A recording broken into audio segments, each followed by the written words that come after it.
The hall reeked of blood and wet fur. Kaela stood chained at the center, her wrists raw, her dress torn at the shoulder. Around her, warriors laughed. Her brother's voice cut through the noise. "She's broken goods, but he'll take her anyway." The warlord from the southern wastes circled her like a predator sizing up wounded prey. She didn't flinch. She'd learned long ago that fear only made it worse. Then the doors exploded inward. Cold wind rushed through. A figure stepped into the firelight, tall, scarred, eyes like winter itself. The laughter died. King Draven Kael had arrived. If you want to see how a wolfless girl survives a world built to destroy her, stay until the end. Drop a comment with your city and let me know you're watching. The Thornpack territory sat wedged between cliffs and dead forest, a place where even the wind sounded angry. Kaela had been born here 22 years ago, and she'd bled on this ground more times than she could count. Not in battle, not in glory. Just in the kind of casual cruelty people inflicted when they knew no one would stop them. She knelt in the dirt outside the pack house, scrubbing blood from the stone steps. Her knees ached. Her fingers were cracked and red from the lye soap. The blood wasn't hers this time. 2 wolves had gotten into a dominance fight last night, and someone had to clean up the mess. That someone was always her. Above her, voices drifted from the open window. Her brother Garrick's voice, loud and careless, and their father's, low and dismissive. "She's useless," Garrick said. "No wolf, no strength. She can't even shift. What's the point of keeping her around?" "She has value," their father replied, not defending her, just calculating. "Rowan of the Ashlands is desperate for alliances. He'll take her." Kaela's hand stilled on the brush. Cold water dripped from her fingers. Rowan. She'd heard the name whispered in the kitchens, always followed by words like savage, butcher, madman. He ruled a wasteland pack that survived by raiding weaker territories. He'd gone through 3 wives in 5 years. None of them had lasted long. There were rumors about what happened to them, but no one spoke those rumors above a whisper. "He'll break her in a week," Garrick said, and she could hear the grin in his voice. "Probably. But by then we'll have his support against the northern expansion. That's all that matters." Kaela sat back on her heels, staring at the wet stone. She'd always known this was coming. In a world where strength was the only currency that mattered, she had none. No wolf meant no voice, no power, no future except whatever her family could trade her for. A shadow fell across her. Still scrubbing. "Little ghost?" "Posits, mopats, see." She didn't look up. She recognized the voice, Dane, one of Garrick's friends, a brute who'd cornered her in the storeroom 6 months ago. She'd gotten away that time by smashing a jar of pickled beets over his head. He hadn't forgiven her for it. "I'm working," she said quietly. "You call that working?" He kicked the bucket. Water sloshed over the rim, soaking her dress. "Looks like you're just making a mess." She didn't respond. Responding only made it worse. He crouched beside her, close enough that she could smell the ale on his breath. "Heard you're getting sold off tomorrow. Rowan's going to have fun with you." Her jaw tightened, but she kept scrubbing. "Maybe I should have a taste first," he said. "You know, before you're someone else's problem." Kaela's hand closed around the brush handle. It was wooden, heavy, worn smooth by years of use. She calculated the distance to his face, the angle she'd need. "Dane!" but Garrick's voice from the doorway. Dane stood, grinning. "Just saying goodbye to your sister." "Get inside. Father wants you." Dane shot Kaela one last look, a promise, not a threat, then walked away. She exhaled slowly, forcing her hand to unclench. The brush clattered into the bucket. Garrick lingered in the doorway, arms crossed. He was 2 years younger than her, but twice her size, all muscle and attitude. He'd gotten their father's wolf, a massive gray beast that could tear through enemies like paper. Kaela had gotten nothing. "You embarrass us just by existing," he said. Not angry, just matter of fact. "Try not to embarrass us tomorrow, too." He went inside, letting the door slam behind him. Kaela rose, emptying the bucket of filthy water into the weeds. Her reflection wavered in the puddle, dark hair plastered to her head, pale skin, eyes too large for her thin face. Bruises shadowed her cheekbone from where Garrick had shoved her into a doorframe 3 days ago. She'd stopped asking why. There was never a reason, just opportunity. She carried the bucket to the well, refilled it, and started on the next section of steps. The work was mindless. That was the point. If she kept her hands busy, she didn't have to think about tomorrow. But tomorrow came anyway, creeping closer with every scrub of the brush. Inside the pack house, the main hall buzzed with movement. Warriors sharpened blades, checked armor, argued over nothing. The Thorn Pack wasn't large, maybe 60 wolves total, but they were mean. They'd held this territory for 3 generations by being too vicious to displace and too useful as a buffer between larger packs to destroy. Kaela moved along the edges, invisible as always. She'd perfected the art of being overlooked, shoulders hunched, eyes down, steps silent. She slipped into the kitchen where old Marta was chopping vegetables for the evening meal. "Heard you're leaving tomorrow," Marta said without looking up. "Yes. Rowan's a bad one." "I know." Marta's knife paused. She glanced at Kaela, her weathered face softening just slightly. "You could run." "Where would I go?" "Anywhere's better than the Ashlands." Kaela picked up a second knife and started helping with the vegetables. Her hands knew the work. She'd spent more time in this kitchen than anywhere else in the pack house. A wolfless girl alone in the wilderness wouldn't last 3 days. You know that. Marta sighed. "I know." They worked in silence for a while. Then Marta reached into her apron and pulled out a small cloth bundle. "Here, take this." Kaela unwrapped it. Inside was a knife, small, sharp, with a bone handle worn smooth by use. "Marta, I can't—" "Yes, you can. Hide it. And if that bastard tries anything, you stick him with it. Aim for the soft parts." Kayla's throat tightened. Marta was the closest thing to kindness she'd known in this place. "Thank you." "Don't thank me. Just survive." Kaela tucked the knife into her boot, feeling its weight settle against her ankle. It wasn't much, but it was something. That evening, Kaela was summoned to the main hall. The room was packed. Word had spread. The whole pack wanted to see the wolfless daughter handed off like livestock. They sat at long tables, drinking and eating, the air thick with smoke and noise. Alpha Matthias Thorn stood at the head of the table, a man built like a battering ram, all shoulders and scarred knuckles. He was in his 50s now, going gray at the temples, but still strong enough to kill with his bare hands.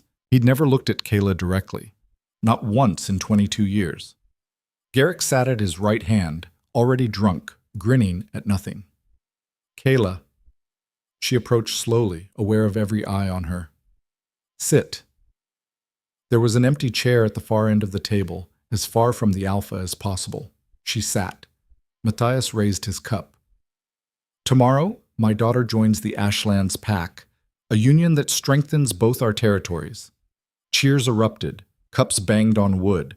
Kaela stared at her empty plate. "To Rowan!" someone shouted. "To the Ashlands!" Dane leaned across the table, grinning at her.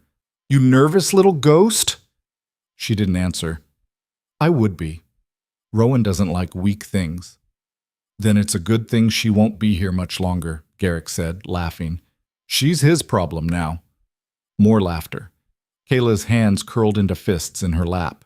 She wanted to scream, wanted to flip the table, grab the nearest weapon, make them all hurt the way she hurt. But she didn't. She sat and smiled and nodded when spoken to, because that's what powerless people did. They survived. The meal dragged on for hours. Kaela picked at her food, stomach too tight to eat. Around her, the pack drank and boasted and told stories about battles she'd never fight, hunts she'd never join, a world she'd never belonged to. Finally, Matthias stood. "Enough! Tomorrow's an early start. Everyone to bed." The hall emptied slowly, wolves stumbling out into the night. Kaela rose, heading for the stairs. "Kaela?" Her father's voice. She stopped. He walked over, stopping a few feet away. This close, she could see the gray in his beard, the lines around his eyes. He looked tired. "Tomorrow," he said, "you represent this pack. Do you understand?" "Yes. Rowan is difficult, but he's powerful. This alliance matters." "I understand." He studied her for a long moment. "Do you have anything to say?" She met his eyes. Will you miss me? The question seemed to catch him off guard. He blinked. Then his expression hardened. Get some sleep. He walked away. Kaela climbed the stairs alone. Her room was barely a room. A closet with a cot, a cracked mirror, and a single window that didn't close all the way. She sat on the edge of the bed and pulled off her boots, feeling the weight of Marta's knife against her ankle. Sleep wouldn't come. She lay in the dark, listening to the pack house settle around her. Footsteps in the hall, voices through the walls, the wind rattling the window. She thought about running. She'd thought about it 1,000 times. But the wilderness beyond the pack borders was full of rogues, predators, things worse than Garrick. A wolfless girl alone wouldn't last a day. So she lay there and waited, and tried not to think about what Rowan of the Ashlands would do when he realized what he'd bought. Sometime before dawn, she finally slept. The next morning came too fast. Kaela woke to someone pounding on her door. Get up! They're here early! She scrambled out of bed, heart racing. Early? Rowan wasn't supposed to arrive until midday. She dressed quickly in the only decent thing she owned, a plain gray dress that hung loose on her frame. Her hands shook as she braided her hair. When she looked in the mirror, she barely recognized herself. She looked like a ghost, a sacrifice. Downstairs, chaos. The hall was packed with warriors, all armed, all tense. Something was wrong. She could feel it in the air, a kind of electric fear. Garrick grabbed her arm as she reached the bottom of the stairs. Stay quiet. Don't move. Don't speak. What's happening? Just shut up. He shoved her toward the wall and turned away. Matthias stood near the door, fully armored, his face pale. He was talking to his beta, a grizzled wolf named Torin. Can't be sure it's him. It's him. The banners are black and silver. That's the Northern King. Kaela's stomach dropped. Northern King, Draven Kael. She'd heard the stories. Everyone had. The Wolf King, who'd united a dozen fractured packs under his banner through a combination of strategy and overwhelming violence. He didn't negotiate, didn't compromise, didn't lose. Packs either bent the knee or burned. What does he want? Matthias hissed. What do you think he wants? He's been annexing territories for 2 years. We're next. We have an alliance with... We have nothing. Rowan's not here yet. We're alone. The lookout on the roof shouted again. They're at the gates! Matthias turned to the hall. Positions! Now! Warriors scrambled into formation, blades drawn, claws out. Kaela pressed herself against the wall, trying to disappear. The doors burst open. Cold wind howled through the hall, extinguishing half the torches. Snow swirled in, actual snow, in late spring, carried on an unnatural wind that smelled like ice and iron. And with it came soldiers. Not raiders, not warriors. Soldiers. They moved in perfect formation, armored in black steel, silent and lethal. Shields locked, spears ready. They filled the doorway like a wall of shadow and metal. And at the center of them, a man who made the room feel smaller just by existing. Draven Kael. Kaela's breath caught. He was tall, taller than any man she'd ever seen, easily 6.5 feet, with shoulders that strained against his armor.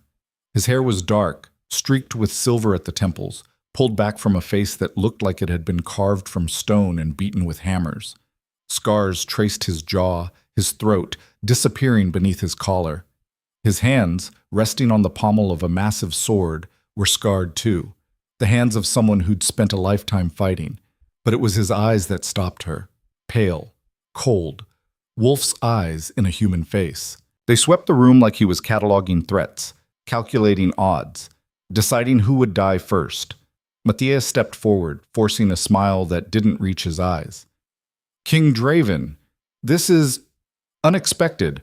We weren't informed you'd be visiting our territory. If we'd known, we would have prepared a proper... I'm not here for ceremony. Draven's voice was low, rough, the kind of voice that didn't need to be raised to command absolute attention. I'm annexing this territory. You have 2 choices. Bend the knee or burn. Silence. Every wolf in the room went still. Matthias's smile faltered. Surely we can discuss... There's nothing to discuss. I'm not asking permission. I'm informing you of reality. Garrick stepped forward, hand on his blade. You think you can just walk in here and… Draven moved. Kaela didn't even see it happen. One moment Garrick was talking. The next he was on the ground, Draven's boot on his chest, a blade at his throat. The Wolf King hadn't drawn his sword. He'd simply moved, faster than any human should be able to move. And now Garrick was pinned, gasping, eyes wide with shock. I don't think, Draven said quietly, looking down at him. I know. And the next person who interrupts me loses their tongue. He lifted his boot. Garrick scrambled backward, face red. Draven turned back to Matthias. Well? The alpha of the Thorn Pack stood frozen. Kaela could see the calculation happening behind his eyes, weighing options, counting warriors, measuring chances. There were none. Draven had brought maybe 30 soldiers. Matthias had 50 wolves in the room. But numbers didn't matter. Everyone here could feel it, the raw, overwhelming presence of the man standing in their hall. This wasn't someone you fought. This was a force of nature. Matthias's shoulders sagged. Slowly, he dropped to one knee. A ripple went through the room. One by one, the wolves knelt. Some quickly, some reluctantly. But they knelt. Except Kaela. She stood frozen against the wall, watching. She wasn't part of this. She was cargo, property. She didn't kneel because no one had told her to, and she'd learned long ago not to draw attention. But somehow, in a room full of kneeling warriors, Draven's gaze found her. He stared. She stared back. For a heartbeat, the world narrowed to just that. Two people looking at each other across a hall full of fear and submission. His eyes were strange up close. Not just cold, sharp, like he was seeing through her skin to something underneath.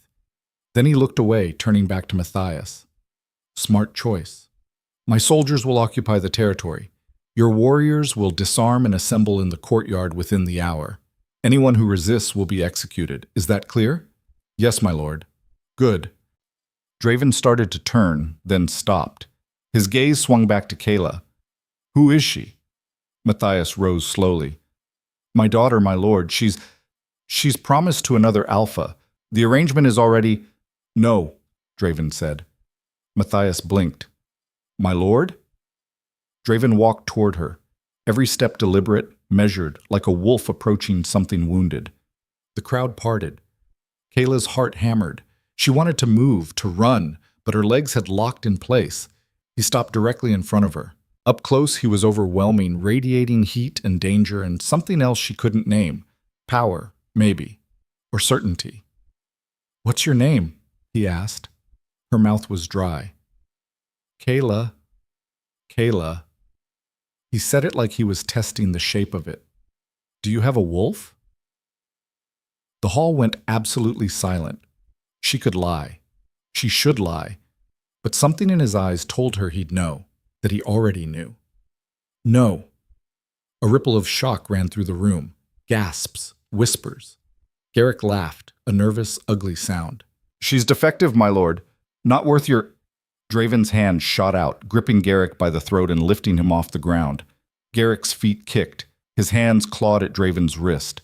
His face turned red, then purple. Speak again, Draven said softly, holding him there like he weighed nothing, and I'll rip your tongue out through your throat. He opened his hand. Garrick collapsed, gasping and choking. Draven turned back to Kaela like nothing had happened.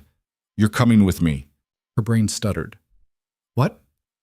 Pack your things. We leave in an hour. You can't… Matthias started forward. She's promised to Rowan of the Ashlands. The agreement is void. Draven's voice cut like a blade. She's mine now. But the alliance… You don't have alliances anymore. You have me, and I'm taking her. Kaela found her voice. I don't understand why… You don't need to understand. You need to obey. He looked at her, and something flickered in his expression, too fast to read. 1 hour. Don't make me wait. He walked away, his soldiers closing ranks around him. The hall exploded into whispers. Matthias grabbed Kaela's arm, dragging her toward the stairs. His grip was iron. Do you have any idea what you've done? I didn't do anything. He wants you. Why does he want you? He shook her. What did you say to him? Nothing. I said nothing. You're worthless. You're broken. Why would the Wolf King... He released her suddenly, stepping back. It doesn't matter. Go. Pack. And whatever he asks, you do it. Do you understand me? You do not ruin this. Ruin what? You were selling me anyway. His hand cracked across her face. The slap echoed in the stairwell. Kaela's head snapped to the side. Heat bloomed across her cheek. You were a transaction, Matthias said coldly. Now you're a hostage. The only value you've ever had is what someone else sees in you. So whatever he sees, you give it to him, or we all pay the price. He walked away. Kaela stood there, hand pressed to her burning cheek, tasting blood where her teeth had cut her lip. Then she climbed the stairs. In her room, she moved mechanically. Her hands shook as she threw her few belongings into a canvas sack. A spare dress. A comb. The book she'd stolen from the library years ago. A collection of old legends about wolf queens and border wars. Marta's knife still tucked in her boot. That was it. 22 years of life fit into one bag. She sat on the bed, staring at nothing. Why did he want her? It didn't make sense. She was nobody. Nothing. A defect in a world that valued strength above all else. Unless he was like Rowan. Unless he just wanted something to break. Her stomach twisted. A soft knock at the door. Marta stepped in, her face drawn. I heard, the old woman said quietly. I don't know what's happening. Neither do I, but... Marta sat beside her. Listen to me. That man down there. He's not like the others. I've heard stories. He's brutal when he needs to be, but he's not cruel. Do you understand the difference? No. Cruel is hurting because you enjoy it. Brutal is hurting because it's necessary. Your brother is cruel. Your father is cruel. The Wolf King... She hesitated. I don't know what he is, but if he wanted to hurt you, he'd have done it already. Then what does he want? I don't know, but maybe this is better than Rowan. Kaela laughed bitterly. How? Because you're still breathing, and as long as you are, you've got a chance. Marta stood, kissed the top of her head, and left. Kaela sat alone until someone pounded on the door. Time's up! Move! She grabbed her bag and walked downstairs. Outside, the courtyard was filled with soldiers and horses. Snow still fell, blanketing everything in white. The Thornpack warriors stood in a cluster, disarmed and guarded, watching in sullen silence.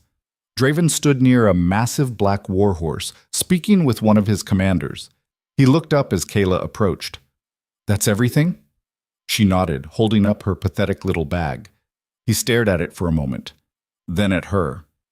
Something shifted in his expression, not quite sympathy, but close. Can you ride? He asked. Not well. Then you'll ride with me. Come here. She approached slowly. The horse was enormous, easily 17 hands with eyes that gleamed with intelligence. Draven swung into the saddle in one smooth motion, then reached down. Kaela stared at his outstretched hand. Scarred, strong, steady. Behind her, the packhouse door opened. Garrick stood there, glaring, one hand still rubbing his throat. She took Draven's hand. He pulled her up like she weighed nothing, settling her in front of him in the saddle.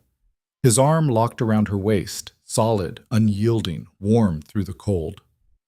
Comfortable? He asked. No. A sound that might have been a laugh. Honest. Good. He called out to his soldiers. Move out! The horses surged forward. Kaela looked back once. The packhouse shrank into the snow, Garrick's figure getting smaller and smaller until the storm swallowed him whole. Everything she'd known. The beatings, the hunger, the loneliness, the fear. It was all disappearing behind her. And ahead. She had no idea. Draven's arm tightened slightly as they hit a rough patch of road. Hold on, he said quietly. She gripped the saddle, feeling the horse's powerful muscles beneath her, feeling the Wolf King's heartbeat against her back, steady, unhurried, calm. Where are we going? She asked. North. Why did you take me? Silence. For a moment she thought he wouldn't answer. Then, because everyone in that room saw you as worthless, and I don't trust the judgment of cowards. Kaela twisted to look at him. You don't even know me. His pale eyes met hers. Not yet. The snow fell harder. The horses pressed on, and somewhere deep in her chest, beneath the fear and confusion, something small and stubborn flickered to life. She'd been taken, claimed, stolen from one monster and given to another. But for the first time in her life, someone had looked at her and seen something other than a mistake. She didn't know if that was better or worse, but she was going to find out. The journey north took 4 days. 4 days of riding through forests that grew darker and colder with each mile. 4 days of sleeping on frozen ground with soldiers who wouldn't look at her.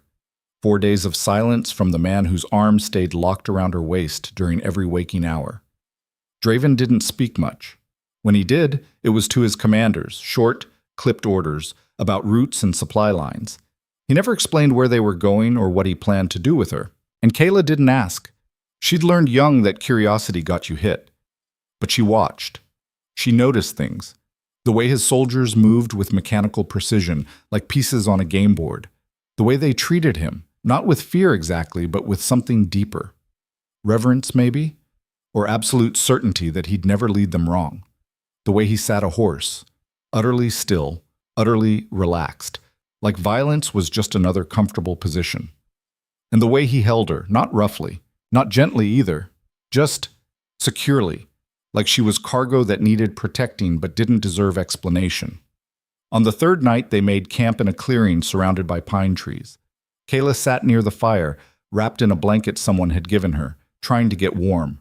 Her fingers were numb. Her feet ached. She wasn't built for this kind of travel.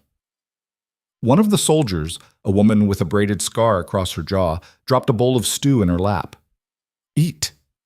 Kaela looked up. Thank you. The woman grunted and walked away. The stew was thin but hot. Kaela ate slowly, feeling eyes on her from around the camp. The soldiers didn't talk to her, barely looked at her, but she could feel their curiosity, their judgment. What's the king doing with a wolfless girl? Why her? What's wrong with her? She finished eating and set the bowl aside, pulling the blanket tighter. Across the fire, Draven stood with 3 of his commanders, studying a map spread across a flat rock. Firelight carved shadows across his face. The eastern route's faster, one of the commanders said, but we'd have to pass through reed territory. They bent the knee 2 months ago, another said. It's ours now. Bending the knee doesn't mean loyalty. Draven's finger traced a line on the map. We go west. I'd rather take an extra day than walk into an ambush. You think Reed would be that stupid? I think desperate men do stupid things. We go west. The commanders nodded and dispersed. Draven rolled up the map and finally looked at Kaela. He crossed the camp and sat down on a log near her. Not close, but closer than he'd been since they left. You're quiet, he said. I don't have anything to say. Most people talk when they're nervous. I'm not most people. A slight curve of his mouth, almost a smile. No, you're not. Silence settled between them. Kaela stared into the fire, feeling the heat on her face. Why did you take me? She asked quietly. I told you. You said everyone else saw me as worthless. That's not a reason. That's an observation. He was quiet for a long moment. Then, you stood when everyone else knelt. She blinked. I wasn't trying to defy you. I know. That's what made it interesting. He leaned forward, elbows on his knees. Everyone in that room fell to their knees the second I applied pressure. Your father, your brother, 50 trained warriors. But you, he looked at her. You just stood there, watching, thinking. I was scared. Fear doesn't mean weakness. It means you're smart enough to recognize danger. He paused. What were you thinking in that moment? Kaela considered lying, then decided against it. I was thinking you were going to kill someone, and I was trying to figure out who. And? My brother. Probably. That almost smile again. Good instincts. He stood, brushing off his pants. Get some sleep. We reach the fortress tomorrow. He walked away, leaving Kaela alone by the fire. She lay down on the cold ground, pulling the blanket over her head. Around her, soldiers settled into sleep. Someone snored, someone else muttered in their dreams, and Kaela stared into the dark, wondering what kind of fortress waited at the end of this road. They arrived at midday. Kaela had expected something grim. A military outpost, maybe, cold stone and iron bars. What she saw took her breath away. The fortress rose from the mountainside like it had grown there. Massive towers of black stone, walls 30 feet high, battlements bristling with guards. But it wasn't the size that struck her. It was the life. Smoke rose from dozens of chimneys. People moved through the courtyard, soldiers, yes, but also civilians. Children ran between buildings. A market sprawled near the main gate, colorful tents flapping in the wind. This wasn't just a fortress. It was a city. "Welcome to Shadowhold," Draven said from behind her. The gates opened. They rode through. Inside, the noise hit her like a wave. Blacksmiths hammering, merchants shouting, dogs barking. The smell of bread and smoke and livestock. People stopped what they were doing to watch the king pass, bowing their heads. But there was no fear in their faces, just respect. They dismounted in a central courtyard. Draven's horse was led away by a stable boy who couldn't have been more than 12. "Thank you, Finn," Draven said. The boy grinned. "Welcome back, my lord." A steward appeared, a thin man with gray hair and sharp eyes. "My lord, the council is waiting for your report." "They can wait another hour. Get her settled first." Draven gestured at Kaela. The steward's gaze flickered to her, taking in her threadbare dress, her dirty face, her obvious lack of anything resembling status. His expression didn't change, but Kaela saw the judgment. "Of course, my lord, where should I—" "The East Tower, 3rd level, the Blue Room." The steward's eyebrows rose slightly. "My lord, that's— I know what it is. That's where she goes." "As you wish." Draven turned to Kaela. "Elias will show you to your room. Get cleaned up. Eat. Rest. Someone will come for you later." He walked away before she could respond. The steward, Elias, looked at her with barely concealed distaste. "This way." She followed him through a maze of corridors. The fortress was enormous, all stone and tapestries and burning torches. They passed soldiers in armor, servants carrying linens, a group of children being herded by a stern-looking woman. They climbed 3 flights of stairs. Kaela's legs burned by the top. Elias stopped at a heavy wooden door and pushed it open. "The Blue Room." Kaela stepped inside and stopped. It was beautiful. Not opulent, not dripping with gold, but beautiful in a quiet, solid way. A large bed with thick blankets, a fireplace already burning, a window overlooking the mountains, a bathing room with an actual tub. Clean clothes laid out on the bed. "This can't be right," she said. "The king's orders." Elias's tone made it clear what he thought of those orders. "A maid will bring food within the hour. Don't wander. You're not a prisoner, but you're not a guest either." "Then what am I?" He looked at her coldly. "We're all trying to figure that out." He left, closing the door behind him. Kaela stood alone in the beautiful room, her canvas bag clutched in her hand, feeling more lost than she had in the thorn pack. At least there, she'd known what she was. Here, she was nothing, a question mark in a world that didn't like questions.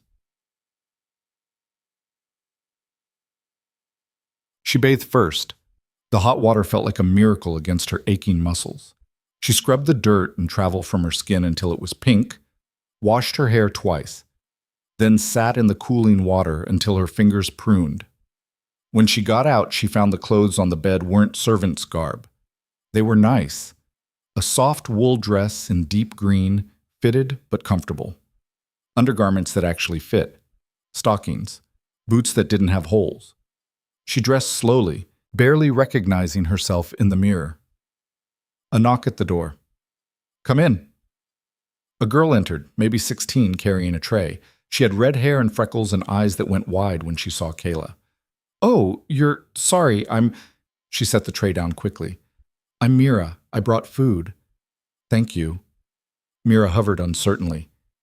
"Is there anything else you need?" "No, this is This is more than enough. The girl nodded but didn't leave. She twisted her hands together. Can I ask, are you really wolfless? Kaela went still. Who told you that? Everyone's talking about it. They're saying the king brought back a girl with no wolf. Some people think you're a spy. Others think you're... She trailed off. Think I'm what? Mira flushed. Cursed. Of course, because in a world ruled by wolves, what else could she be? I'm not cursed, Kaela said quietly.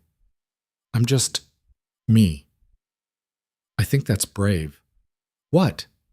Coming here, knowing everyone's going to stare, knowing they're going to talk. Mira smiled shyly. I'd be terrified. I am terrified. Oh. Mira's smile faded. I'm sorry. I didn't mean... It's fine. Kaela managed a small smile. Thank you for the food and for being kind. Mira brightened. I'll come back tomorrow if you want, to check on you. I'd like that. The girl left, practically bouncing. Kaela ate alone. The food was simple: bread, cheese, roasted meat, vegetables. But it was the best meal she'd had in years. She ate until her stomach ached, then sat by the window and watched the sun set over the mountains. What was she doing here? What did Draven want from her? And why did he put her in a room like this when he could have thrown her in a cell? She didn't have answers, just questions stacking on questions. A loud knock jolted her from her thoughts. The door opened before she could respond. A woman strode in, tall, muscular, with silver hair pulled into a severe bun. She wore armor and carried herself like someone who'd spent her life fighting. You're her, the woman said. Not a question. I'm Kaela. I'm Lyra, second commander of the King's Guard. She looked Kaela up and down. You're smaller than I expected. I get that a lot. The king wants you in the Great Hall, now. Kaela's stomach tightened. Why? He doesn't explain himself to me, and he certainly won't explain himself to you. Lyra jerked her head toward the door. Move! Kaela followed her out into the corridor. They walked quickly, Lyra's boots echoing on stone. Soldiers nodded to the commander as they passed. None of them looked at Kaela. Word of advice, Lyra said without slowing. Keep your mouth shut unless he asks you a direct question. Don't volunteer information. Don't try to be clever. I'm not trying to be anything. Good. Because half the court thinks you're a distraction. The other half thinks you're a threat. A threat? I don't even have a wolf. Lyra stopped and turned, looking at her with something that might have been pity. That's exactly why you're a threat. You're an unknown variable in a world that values certainty. The king doesn't make mistakes. So if he brought you here, there's a reason. And until we know what that reason is, you're dangerous. She started walking again. They descended stairs, crossed courtyards, entered a massive hall. Torches blazed in iron sconces. Long tables filled the space, and at the far end, on a raised platform, sat Draven in a heavy wooden chair that might as well have been a throne. Around him stood a dozen people, commanders, advisors, people who radiated authority. They all looked up when Kaela entered. The room went silent. Lyra guided her forward, stopping 10 feet from the platform. Draven leaned back in his chair, studying her. How's the room? It's nice. Good. He gestured to the people around him. These are my senior advisors. You'll be seeing a lot of them. An older man with a gray beard stepped forward. My lord, with respect, this is highly irregular. We're in the middle of expansion planning. Having a civilian... She stays, Draven said flatly. But she stays. His tone didn't rise. It didn't need to. Anyone have a problem with that? Silence. A woman in dark robes spoke up. What's her function here? That's what we're going to find out. Draven looked at Kaela. You're observant. You notice things. I saw it in your father's hall. You were watching, analyzing, staying 2 steps ahead. I was trying to survive. Exactly. That's a skill. He stood, walking down from the platform. Most of these people were born into power. They've never had to think about survival. You have. That makes you valuable. The bearded man scoffed. My lord, she's a girl with no training, no wolf, no... No preconceptions, Draven cut him off. No loyalty to old systems. No ego to protect. He stopped in front of Kaela. You see things they don't because you've lived in the margins, and I need that perspective. Kayla's heart pounded. I don't understand what you want from me. I want you to watch, to listen, to tell me what you see. He turned to address the room. Starting now. We have a situation. A map appeared, spread across the main table. Draven gestured for everyone to gather. Kaela stayed where she was until Lyra grabbed her arm and pulled her forward. The Western Territories have been quiet, Draven said, pointing at the map. Too quiet. 3 packs bent the knee in the last month. No resistance, no conditions, just immediate surrender. Perhaps they recognize the inevitable, someone said. Perhaps.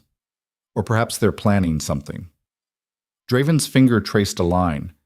These 3 packs all border each other. They share resources, trade routes, family ties. If they're coordinating, a coordinated rebellion, the woman in robes finished. Exactly. The bearded man shook his head. We have no evidence of that, just suspicion. Suspicion keeps you alive. Draven looked around the table. Thoughts? People started talking. Arguments flowed. Someone suggested sending spies. Someone else wanted immediate military action. A third voice called for diplomacy. Kaela stood at the edge of the table, trying to follow. The conversation moved fast, people interrupting each other, throwing out strategies like weapons. Then Draven's eyes found her. Kaela, what do you think? Every head turned. She froze. I don't know anything about military strategy. I didn't ask for strategy. I asked what you think. Her mouth went dry. This was a test. It had to be, and she was going to fail it spectacularly. But then she looked at the map, really looked. The timing, she said slowly. What about it? You said they surrendered within a month of each other. That seems coordinated. But if they were planning a rebellion, why surrender at all? Why not just refuse and band together from the start? Draven's expression didn't change. Good question.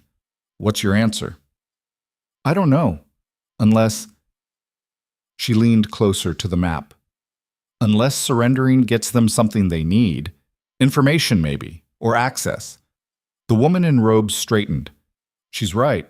If they bend the knee, our soldiers occupy their territories. They see our numbers, our supply routes, our vulnerabilities. They're gathering intelligence, Lyra said slowly, for a coordinated strike. The room erupted in conversation. Draven held up a hand. Silence fell. Send word to our garrison commanders in those territories. Lockdown protocols. No local wolves in sensitive areas. Triple the guard rotations. He looked at Kaela. Good catch. She didn't know what to say, so she just nodded. The meeting continued for another hour. Kaela stayed quiet, watching the way decisions were made, the way power flowed through the room. It reminded her of the Thorn Pack, alpha dominance, loyalty through strength. But there was something different here. People challenged Draven, argued with him, and he listened. Finally, he dismissed everyone. People filed out, giving Kaela wide berth as they passed. The bearded man shot her a look that could have curdled milk. Soon, only Draven and Lyra remained. That went better than expected, Lyra said. She held her ground. Half the council thinks you've lost your mind. Let them think what they want. He turned to Kaela. You did well. I barely said anything. You said enough. The right thing at the right time. That's harder than it sounds. He picked up a goblet from the table, swirled the wine inside. But now they're watching you. Some of them are hoping you'll fail. Others are waiting for you to prove you're a threat. I'm not a threat to anyone. You're a disruption. In a rigid system, disruption is dangerous. He took a sip. So be careful. Trust no one, especially the ones who smile. What about you? He almost smiled. I'm not smiling. Lyra cleared her throat. I'll escort her back. They left the hall together. The fortress was quieter now, torches burning low, most people asleep. As they climbed the stairs to the east tower, Lyra spoke without looking at her. You surprised me today. How? You didn't panic, didn't freeze. Most people would have. I've had practice being terrified and functional at the same time. Lyra stopped at her door. The king sees something in you. I don't know what yet, but he doesn't make mistakes about people. She paused. Don't make him regret this. She walked away, leaving Kaela alone in the corridor. Inside her room, Kaela locked the door and leaned against it, heart still racing. She'd survived day one. Barely. But tomorrow would come. And the day after. And eventually these people would figure out she didn't belong here, unless she figured out how to make herself indispensable first.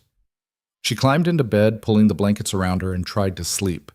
But her mind kept circling back to the meeting, to the map, to the way Draven had looked at her when she spoke. Like she mattered, like she was more than cargo.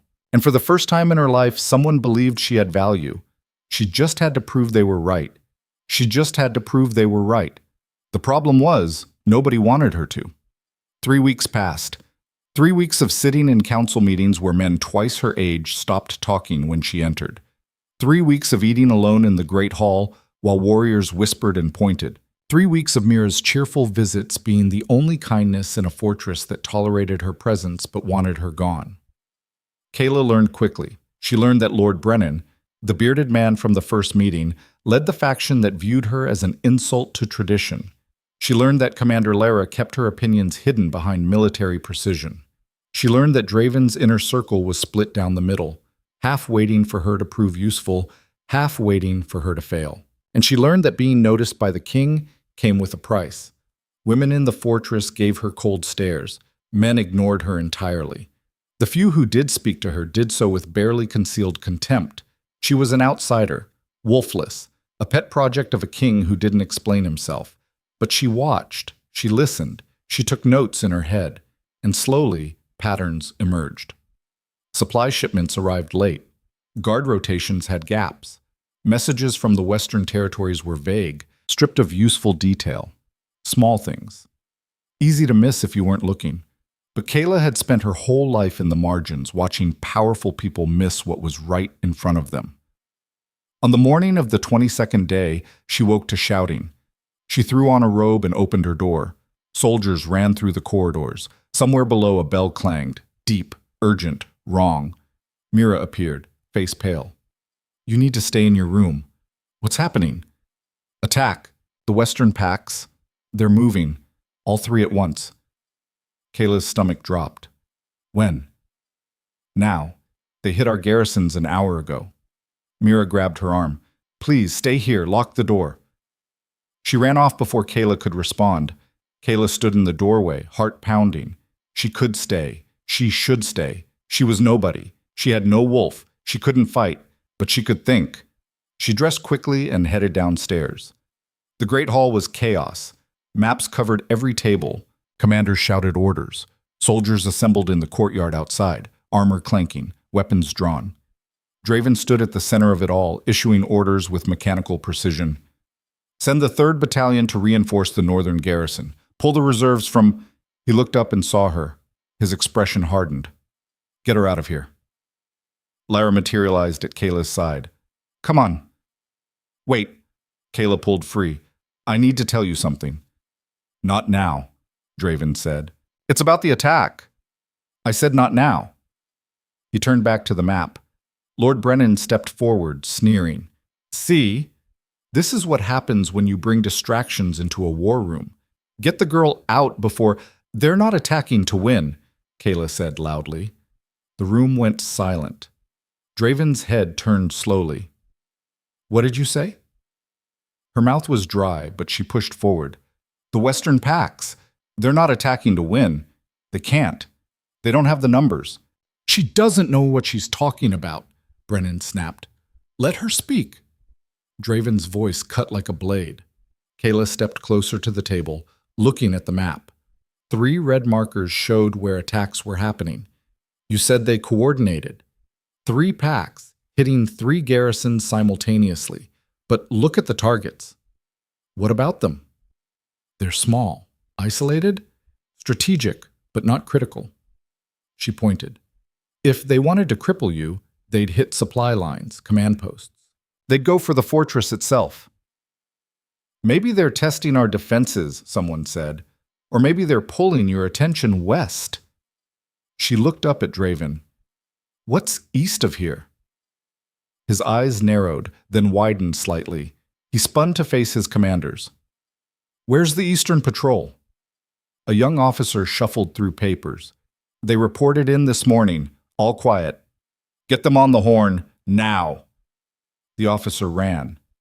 Brennan stepped forward. You're making tactical decisions based on speculation from a girl who… Shut up, Brennan. Draven didn't look at him. He was staring at Kaela. What are you thinking? The surrenders were too easy. The attacks are too weak. It feels like… She struggled for the word. Misdirection. Make you look west while something else happens east. The officer came running back, face white. My lord, we can't reach the Eastern Patrol. No response on any channel. The room went cold. Draven's jaw clenched. How many men? 30. Plus the supply convoy they were escorting. Supplies from where?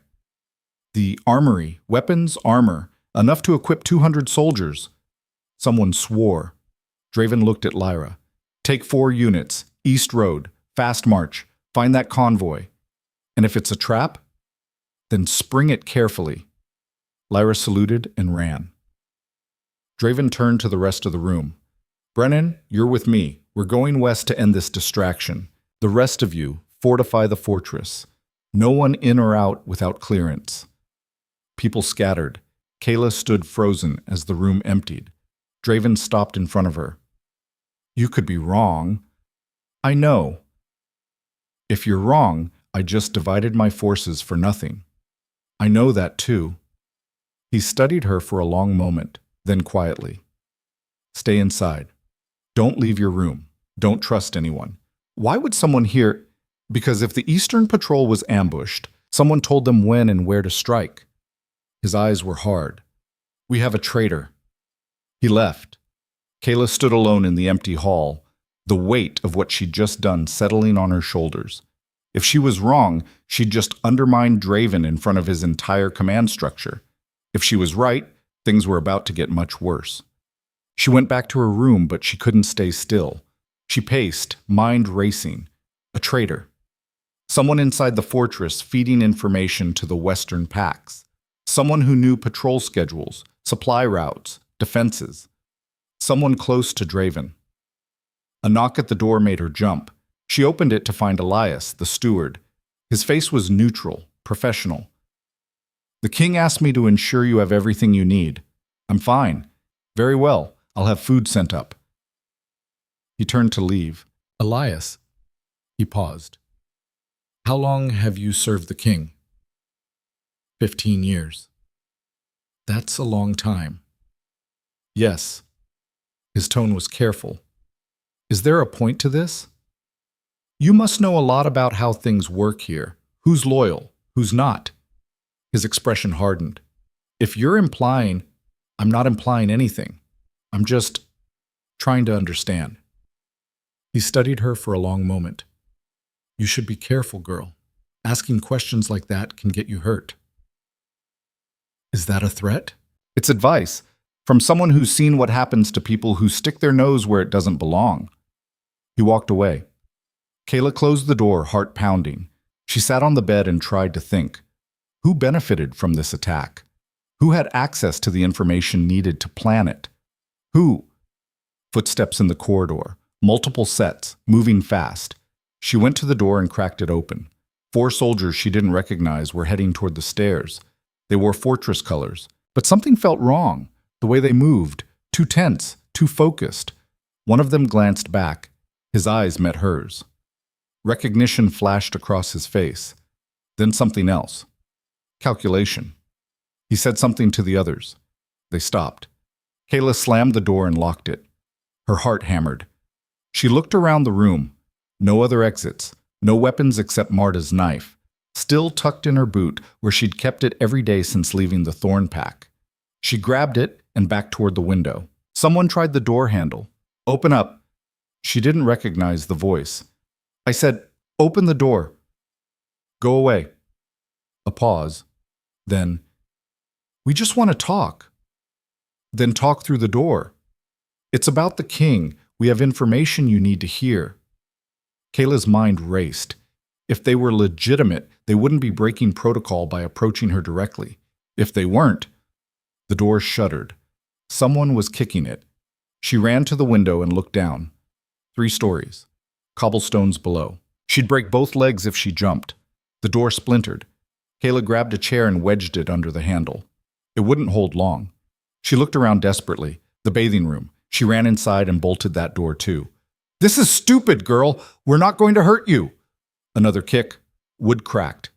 Kaela climbed into the empty bathtub and pressed herself into the corner, knife clutched in shaking hands. "We just need you to come with us." "Why?" she shouted back. "Because you're valuable, and there are people who will pay a lot to get you back." Her blood ran cold. Back. Back where? The thorn pack. "Garrick sent you," she said. Laughter. "Smart girl. Your brother's offering a nice reward, says you belong to someone else, some warlord down south who's real upset his bride got stolen." Motriyasam. Rowan. The outer door gave way with a crash. Footsteps in her room. "She's in the bathing room!" Kaela gripped the knife tighter. 4 men. Trained soldiers. And her, with a kitchen knife and no combat training. The bathing room door shook. She had seconds. Think. Think like you're back in the thorn pack. Cornered, outnumbered. What's your advantage? They want you alive.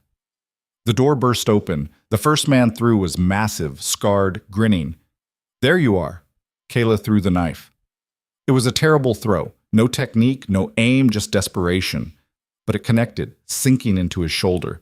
He roared, stumbling back. She didn't wait. She grabbed the ceramic water pitcher from the shelf and smashed it over the second man's head as he came through the door. He went down.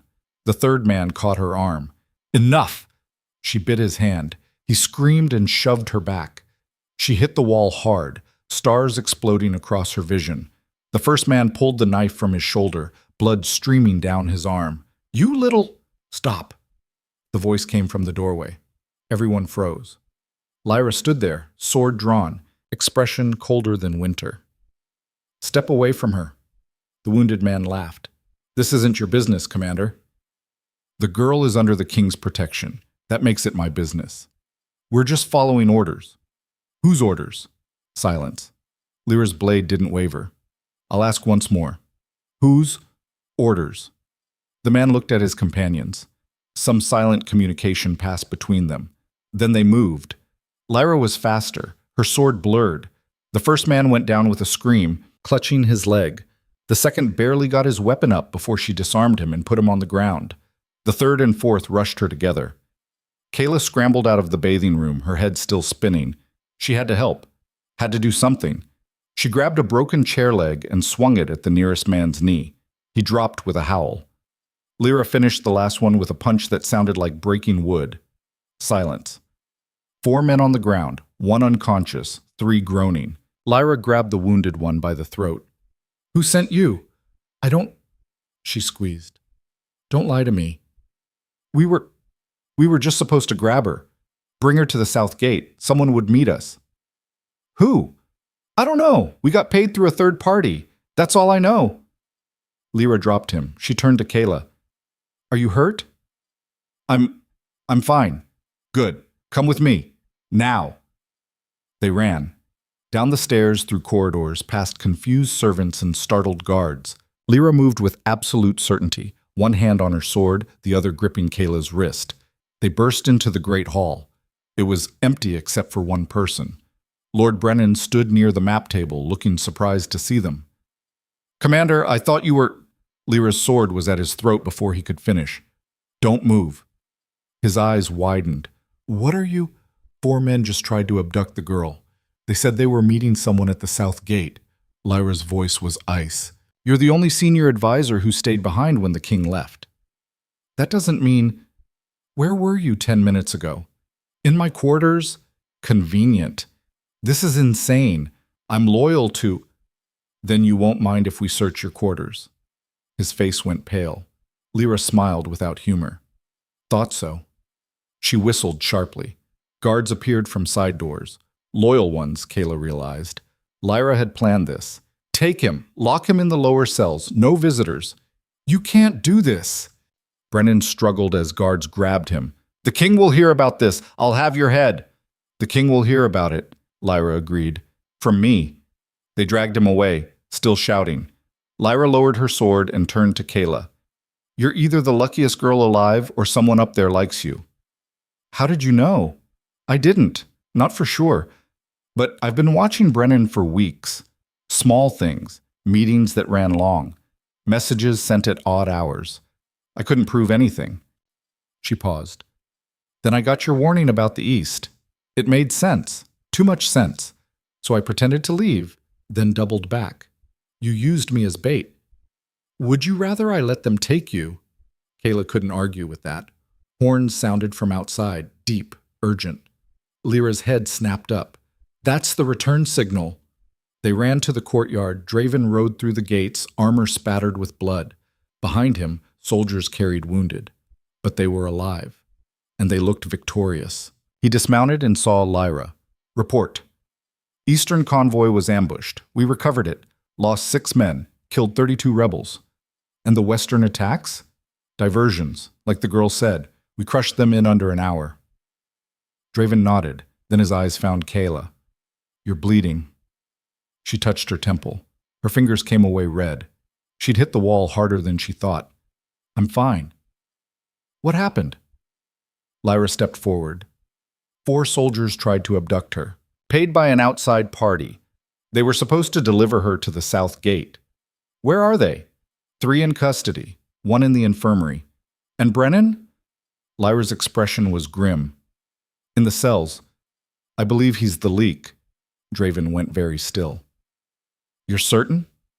No, but I'm suspicious enough to lock him up until you can question him yourself. He looked at Kaela. Did he hurt you? No, Lyra got there first. Something shifted in his face, not quite relief, something fiercer. He turned to his assembled soldiers. Lock down the fortress, full security protocols. I want every person in this compound accounted for, and someone bring me Brennan. Guards scattered. Draven walked toward the hall, then stopped and looked back at Kaela. You, with me. She followed. Inside, he poured 2 cups of wine and handed her one. She took it with shaking hands. Drink. She did. It burned going down. You were right, he said quietly.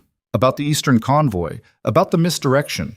If you hadn't spoken up, we'd have lost those supplies, possibly more. I could have been wrong. But you weren't. He studied her. You saw the pattern. You trusted your instincts. That takes courage. I was terrified. Fear and courage aren't opposites. They're partners.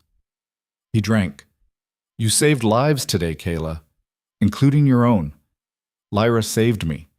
After you fought 4 trained soldiers with a knife and a chair leg. A ghost of a smile. Marta taught you well. She blinked.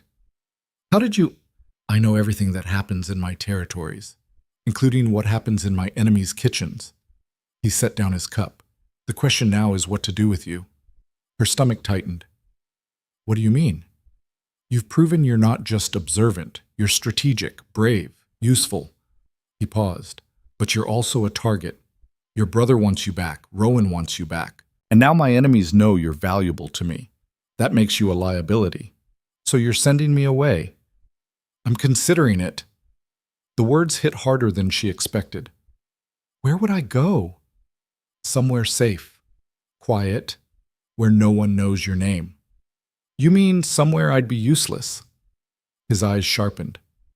I mean somewhere you'd be alive. I didn't survive this long just to hide. The words came out harder than she intended. You brought me here because you saw something. You said I was valuable. Was that a lie? No. Then let me be valuable. She stepped closer. I don't have a wolf. I can't fight armies, but I can think. I can see patterns. You can die. His voice was sharp. You almost did today. And I'll almost die again tomorrow. That's what life is here. That's what it's always been for me. She met his eyes. The only difference is whether I die for nothing or die for something that matters. Silence stretched between them. Finally he spoke. If you stay, it gets harder, not easier. You'll be tested, challenged. There are people in this court who will do anything to see you fail. Let them try. He studied her for a long moment, then nodded slowly. All right, you stay, but on one condition. What?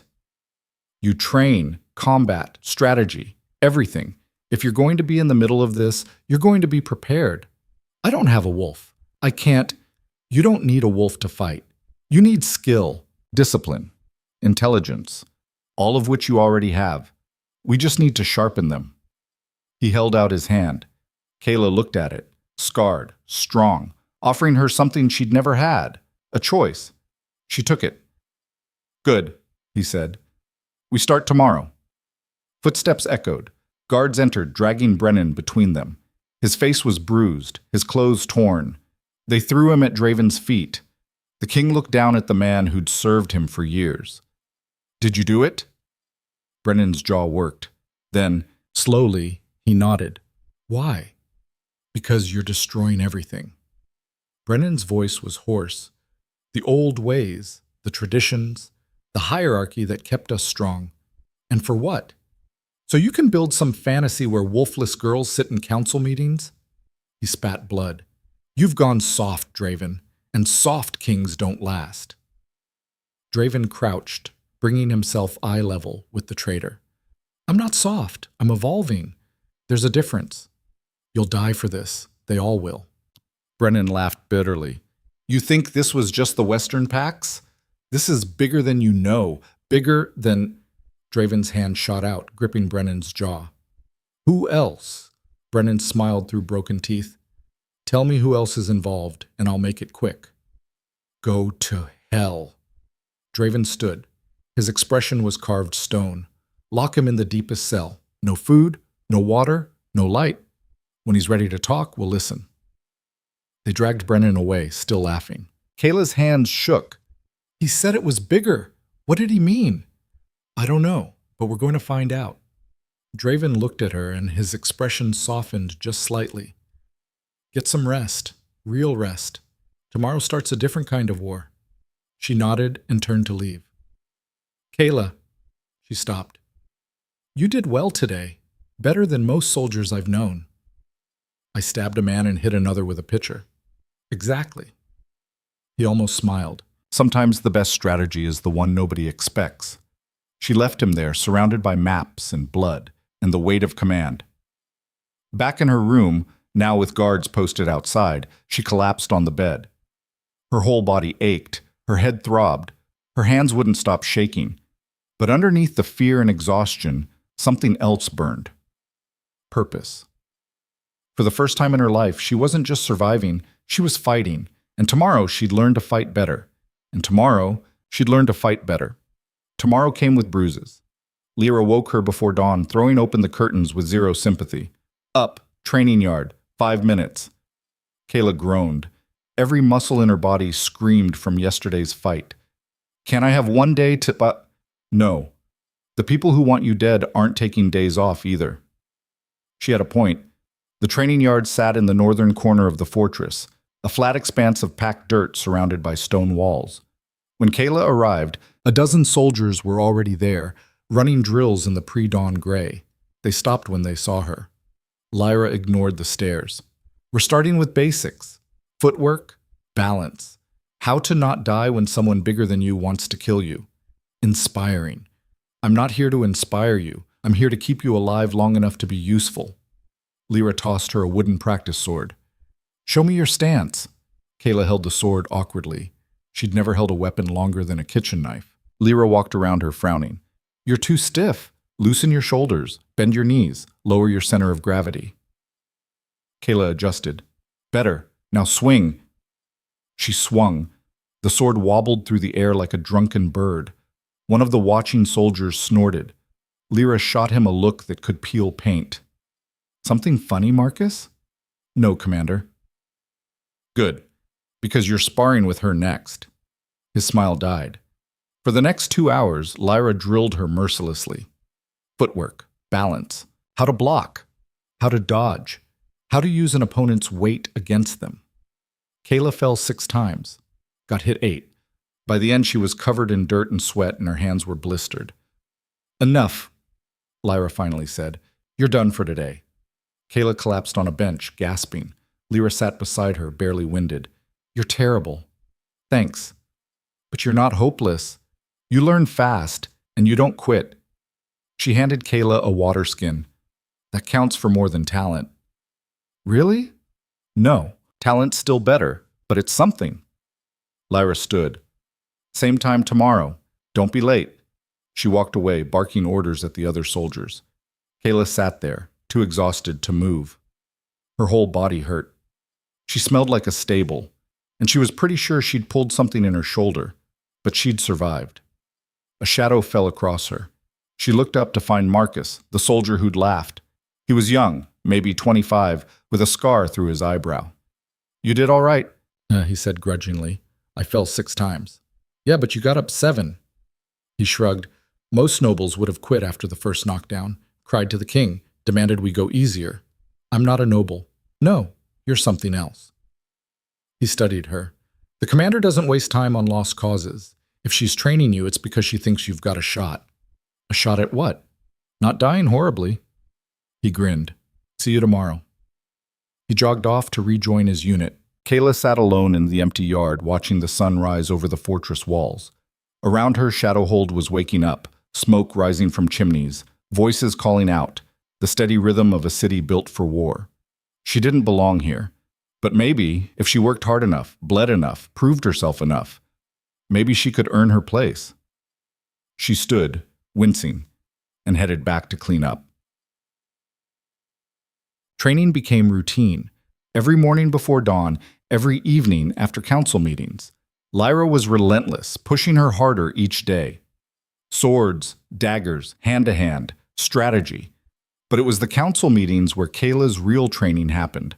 With Brennan locked away, Draven had restructured his inner circle. New advisors were brought in, old ones were watched closely, and Kaela was given a seat at the table, not at the head, not in any position of formal power, but present, watching, learning. At first people ignored her, then they started testing her. What do you think, girl? Lord Corwin would ask, smirking. Should we raise taxes or lower them? It was always a trap, always designed to make her look foolish. Kaela learned to think before speaking, to ask questions instead of giving answers, to expose the flaws in their logic rather than propose her own solutions. And slowly, grudgingly, some of them started listening. 2 months after the Western attack, everything changed. A messenger arrived at dawn, covered in road dust and blood. Kaela was in the training yard when the alarm bells rang. She ran to the Great Hall with Lyra, both of them still in training gear. Draven was already there, reading a message. His face was stone. What happened? Lyra asked. He looked up. The southern territories are mobilizing. 10 packs. They're forming an alliance. Silence. 10 packs. That was thousands of wolves. Who's leading them? Lyra asked. Draven's jaw tightened. Rowan of the Ashlands. Kaela's blood went cold. He's demanding the return of his bride. Draven's eyes found hers. You. The room erupted. Advisors talked over each other. Someone suggested negotiation. Someone else wanted immediate military action. Kaela stood frozen, unable to process what she was hearing. Rowan was coming for her. We can't go to war over a girl, Lord Corwin said. Not against 10 packs. She's under my protection, Draven said flatly. Then unprotect her. Send her back. Apologize. Make peace. I don't apologize for doing what's right. Right? Corwin's voice rose. You're risking everything, this entire dominion, for a wolfless girl who has no strategic value. Kaela found her voice. Then give me to him. Every head turned. Draven's expression went dangerous. No. If I'm the problem, remove me. I'm not worth a war. That's not your decision to make. It's my life. She stepped forward. Let me go. I'll tell Rowan I came willingly. You'll do nothing. Draven's voice cut like a whip. Sit down. She sat. He turned to the room. Rowan isn't doing this because he wants a bride. He's doing this because he sees weakness. If we give in now, every pack in the South will know they can make demands and will fold. So what do you suggest? Lyra asked.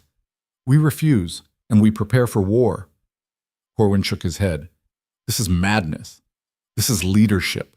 Anyone who doesn't like it can leave. No one moved. The meeting continued for hours. Plans were made, resources allocated, messages sent to allied territories.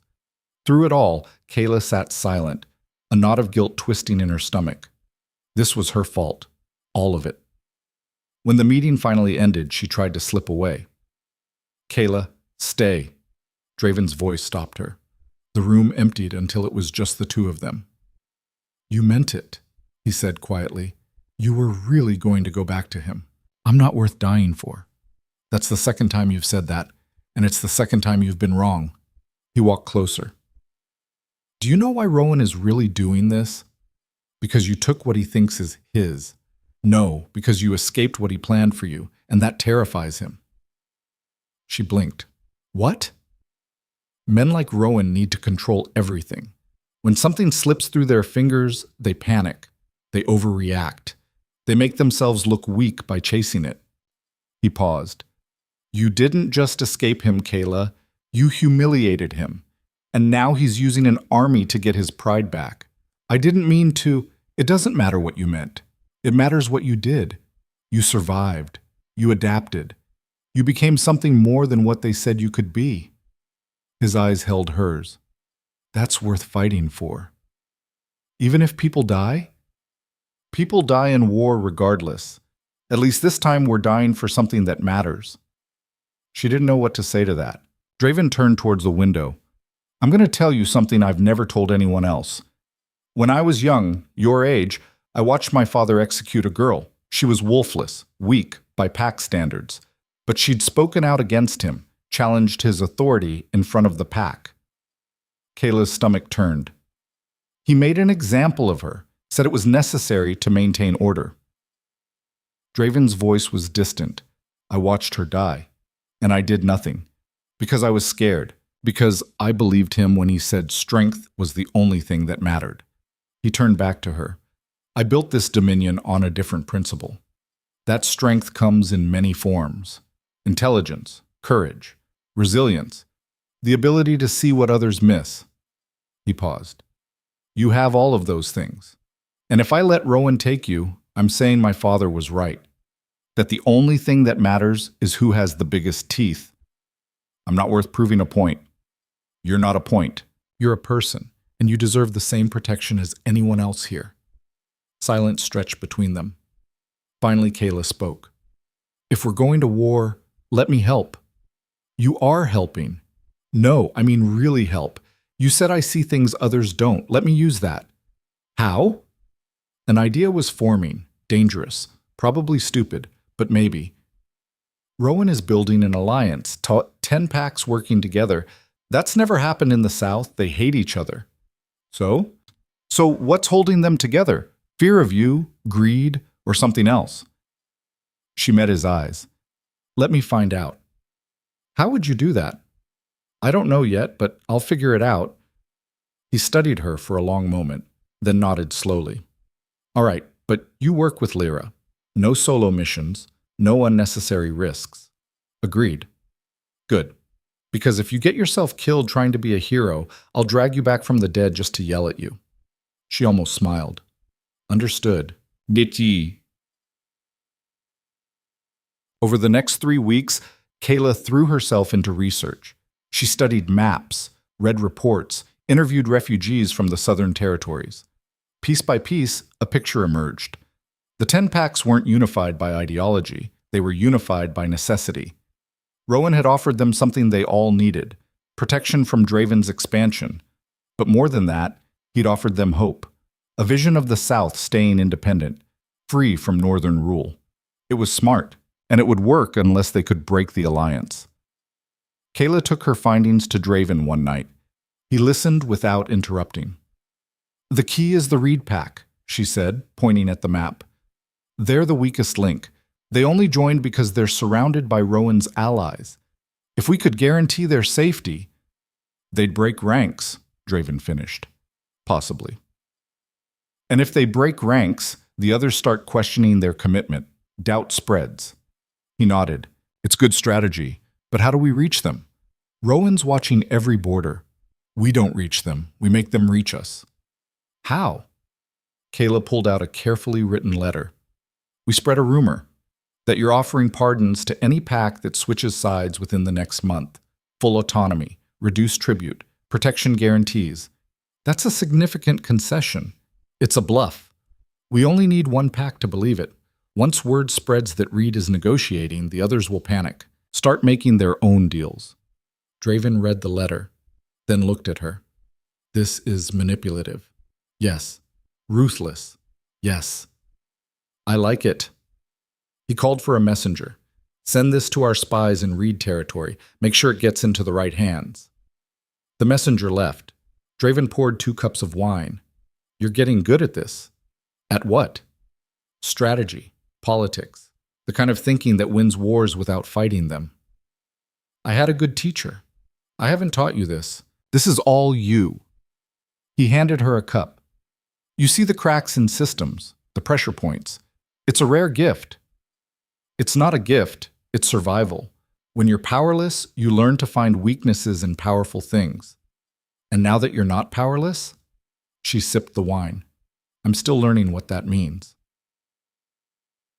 The plan worked better than expected.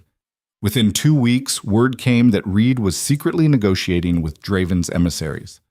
Within 3 weeks, 2 more packs had sent envoys. Rowan's alliance was fracturing. And then the messengers arrived. 3 of them. From 3 different packs. All with the same message. They were abandoning Rowan's coalition. They wanted peace. The Great Hall erupted in celebration. Kaela stood at the edge of the room, watching. She'd done this. Her plan. Her strategy. Draven caught her eye across the hall and raised his cup. She raised hers back. But the victory was short-lived. That night a rider came. Exhausted. Terrified. Rowan's marching, he gasped. 7,000 wolves. He's not waiting for the Alliance anymore. He's coming alone.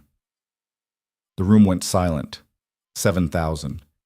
Even with the defections, that was more than Draven could field. When will he arrive? Draven asked, his voice calm. 4 days. Maybe less. Draven nodded. Summon the War Council. Now.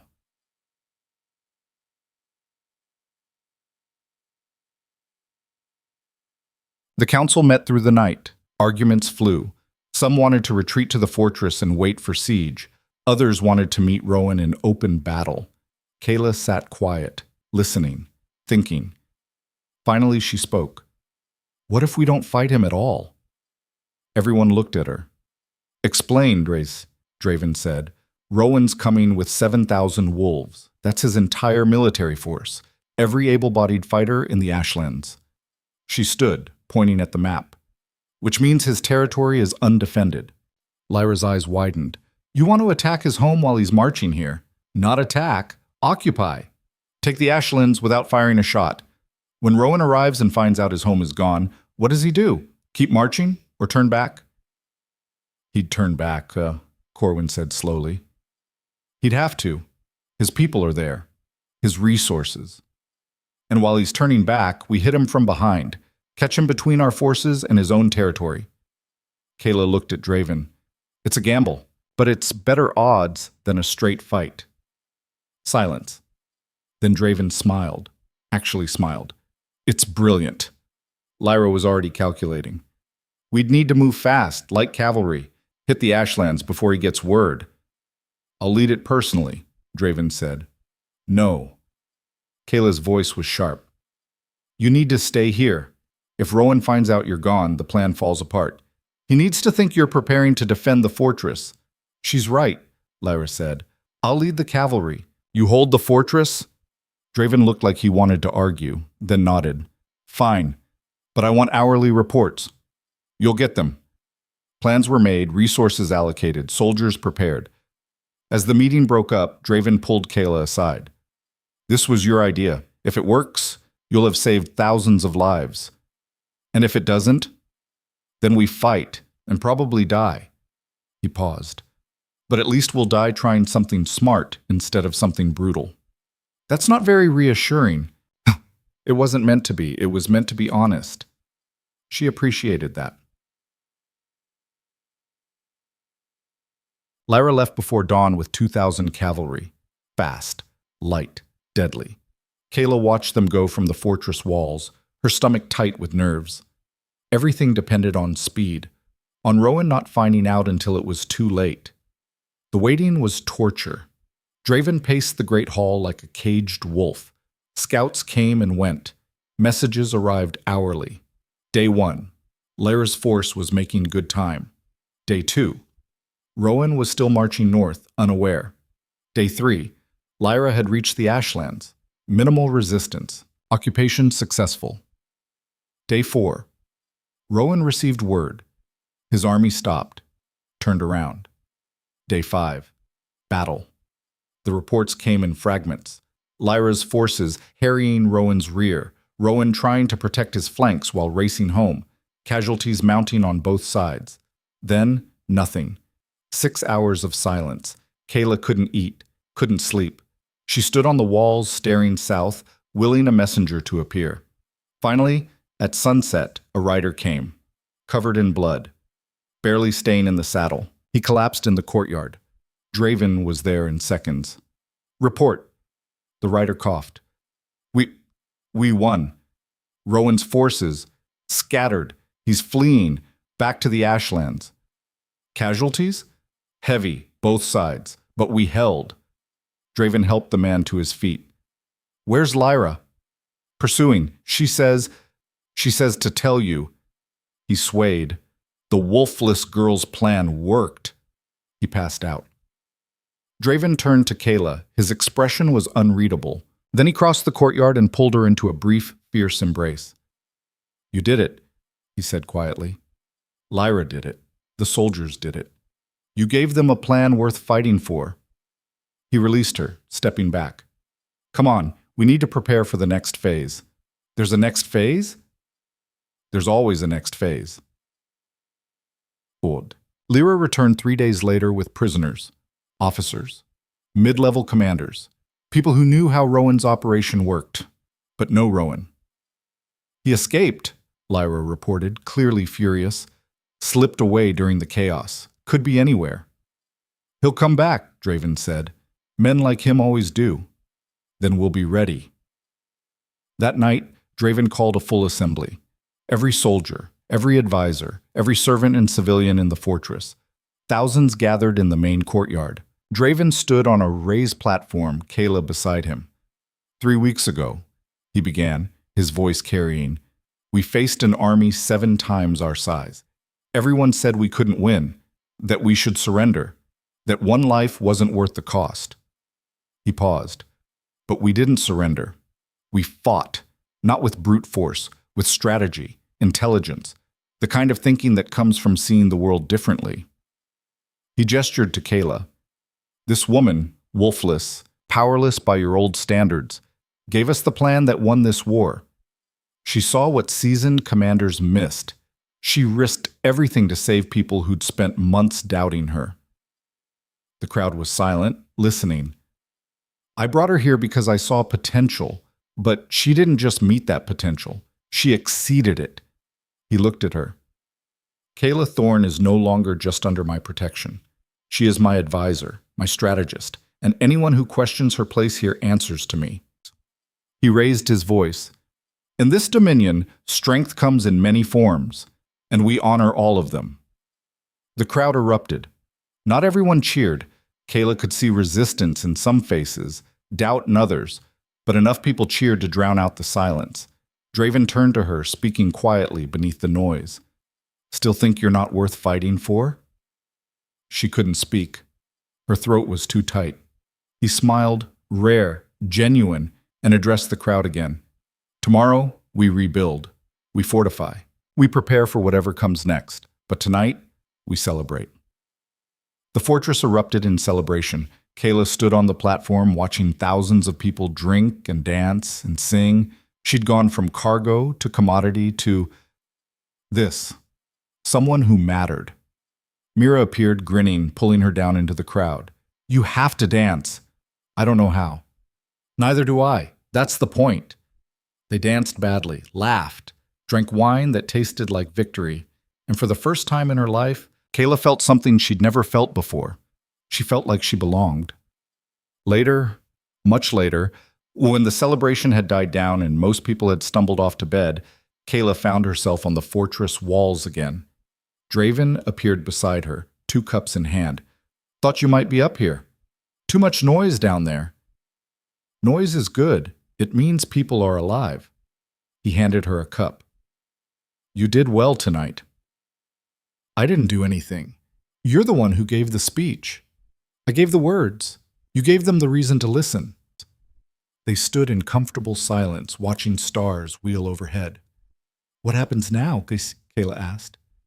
"Now, we deal with the packs that stayed loyal to Rowan. We hunt him down. We rebuild the South into something better than what it was." "That's a lot." "Yes," he paused. "But we don't have to do it all at once." "What about me? What's my role in all this?" He looked at her. "Whatever you want it to be, advisor, strategist, pain in my ass." A slight smile. "You've earned the right to choose." She thought about that. About the girl she'd been 2 months ago, powerless, invisible, waiting to be traded like livestock. And the woman she was now, still scared, still learning, but no longer powerless. "I want to help," she said finally. "However I can. For as long as you'll let me." "Then you will.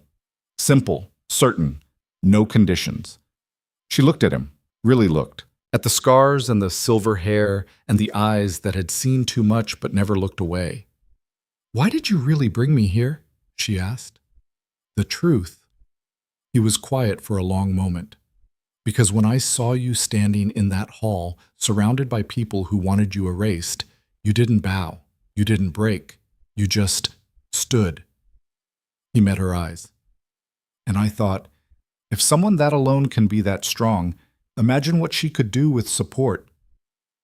"You took a hell of a risk. The best risk I ever took." Dawn was breaking, pink light spilling across the mountains. A new day, a new chapter. Somewhere out there, Rowan was planning his next move. Other enemies were watching. The world was still dangerous, but for the first time in her life, Kaela wasn't facing it alone. She had a place, a purpose, a chance to be more than what anyone said she could be. And she was just getting started. The aftermath of war was messier than the war itself. Rowan's territories fell into chaos. Former allies turned on each other. Refugees flooded north seeking safety. Supply lines collapsed. Entire villages burned as desperate packs fought over scraps. Kaela stood in the council chamber, staring at reports that painted a picture of devastation. She'd won the war. But winning hadn't solved anything. It had just exposed how broken the South really was. "We need to send aid," she said. Lord Corwin shook his head. "We can't afford it. Our own resources are stretched thin from the campaign. Then we'll stretch them thinner. These are our territories now, our people. They were Rowan's people. Let them sort themselves out. That's how you create the next Rowan." Kaela looked around the table. "We either help them rebuild or we watch them burn and fight them again in 5 years. Draven leaned forward. "What do you propose?" "Food shipments, medical supplies, peacekeeping forces to stop the infighting." She pointed at the map. "And we establish local councils, give them a voice in their own governance." "That's radical," someone muttered. "So is putting a wolfless girl in the war council?" Kaela shot back. "How'd that work out?" A few uncomfortable laughs. Draven nodded. "Do it. Coordinate with Lyra on the peacekeeping forces. I want weekly reports on progress." Corwin's face darkened, but he didn't argue. The meeting continued for hours. Every decision felt like pushing a boulder uphill. But slowly, piece by piece, they built a framework for reconstruction. When it finally ended, Kaela was exhausted. She found Mira waiting outside with food and sympathy. "You look terrible." "Thanks. I mean it as a compliment. You look like someone who's been working too hard to care what they look like." Mira grinned. "It's very heroic." "I don't feel heroic. I feel tired. That's what heroes feel like. The legends just leave that part out." She handed over a basket. "Eat, and then get some sleep. You're no good to anyone if you collapse." Kaela took the food gratefully. "When did you get so bossy?" I learned from the best. Mira winked and disappeared down the corridor. Kaela ate alone in her room, watching the sun set. Tomorrow would bring more meetings, more problems, more people who thought she didn't belong. But tonight, she'd take the win. 3 weeks later, messengers arrived from the south. The aid missions were working, villages were rebuilding. The local councils were forming, hesitant but hopeful. For the first time in decades, the southern territories weren't preparing for war. But there was other news too. Rowan had been spotted, not hiding, not fleeing, building. He's gathering rogues, Lyra reported, pointing at the map. Outcasts, criminals, anyone with a grudge against the Dominion. Last count put his force at maybe 300. That's nothing, Corwin said dismissively. We crushed 7,000. What's he going to do with 300? Create chaos, Kaela said quietly. He doesn't need an army, just enough people to raid supply lines, burn villages, make us look weak. Draven's expression was grim. Guerrilla tactics. Exactly, and it'll work. Every village we lose, every caravan he destroys, it makes people doubt we can protect them. So what do we do? Lyra asked. Kaela stared at the map. Rowan was smart. He'd learned from his defeat. He wouldn't fight them head on again. But he had a weakness. He needs recruits, she said slowly. Every rogue he picks up is someone desperate, someone with nothing to lose. So we give them something to lose. We offer amnesty. Any rogue who abandons Rowan gets a pardon and a chance to join the new order. Corwin scoffed. You want to reward criminals? Us. I want to drain his recruitment pool. Every person who takes the amnesty is one less soldier he has. Draven nodded. It's smart, but it won't get all of them. Some will stay loyal to Rowan. Then we deal with those separately, but we shrink his force first. Do it. The amnesty proclamation went out within days. Messengers spread it across the southern territories. Heralds read it in every village square. Lay down your arms. Return to the peace. All crimes forgiven. It was a gamble. For 2 weeks, nothing happened. Then they started coming. One at a time at first, then in groups. Rogues who'd been fighting for scraps suddenly offered a chance at something better. By the end of the month, Rowan's force had shrunk to barely 100. But the 100 who stayed were the true believers, the ones who wanted blood more than peace. And Rowan still had one card left to play. He sent a message directly to Draven. Meet me, alone, at the border, or I start killing your people one village at a time. The council erupted. It's a trap, Lyra said immediately. He'll have archers in the trees, an ambush waiting. Of course it's a trap, Draven agreed.